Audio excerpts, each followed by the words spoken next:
आगामी स्थानिक स्वराज्य संस्थेच्या निवडणुकांसाठी सर्व पक्ष कामाला लागले असताना काँग्रेसला जिल्हाध्यक्ष मिळेनासा झाला आहे.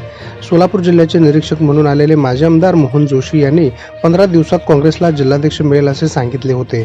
मात्र त्यांना महिना उलटून झाला तरी अद्याप त्यावर कोणताही निर्णय झाला नसल्याने पदाधिकाऱ्यांमध्ये संभ्रमावस्था निर्माण झाले. विधानसभा निवडणूक झाल्यानंतर जिल्हाध्यक्ष डॉक्टर धवलसिंह मोहिते पाटील यांनी काँग्रेस पक्षाला रामराम केला.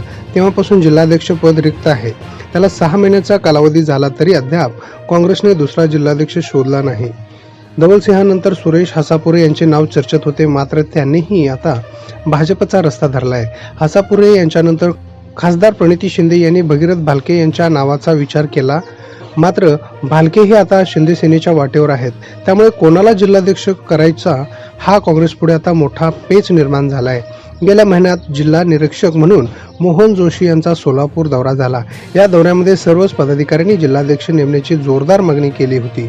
मोहन जोशी यांनी वरिष्ठांकडे सातलिंग शटगार, मोहोळ येथील राजेश पवार आणि विजय कुमार हत्तुरे या तिघांची नावे पाठवली होती. कोणत्याही परिस्थितीत 15 दिवसात जिल्हाध्यक्ष पदाची निवड होईल असे त्यांनी ठामपणे सांगितले होते. मात्र महिना झाला तरी अजूनही निवड मात्र झाली नसल्याचे पाहायला मिळत आहे. काही महिन्यात स्थानिक स्वराज्य संस्थांच्या निवडणुका होत आहेत. अशा परिस्थितीत सर्वच पक्ष निवडणुकीच्या तयारीला लागले आहेत. असे असताना काँग्रेस शहराध्यक्ष मिळत नाही ही शोकांतिका म्हणावी लागेल. एकीकडे नेते पदाधिकारी काँग्रेस सोडत आहेत तर दुसरीकडे जिल्हाध्यक्ष निवड रखडली आहे. त्यामुळे आगामी काळात निवडणुकांमध्ये काँग्रेस कशी तग धरणार हा मात्र चिंतेचा विषय बनला आहे.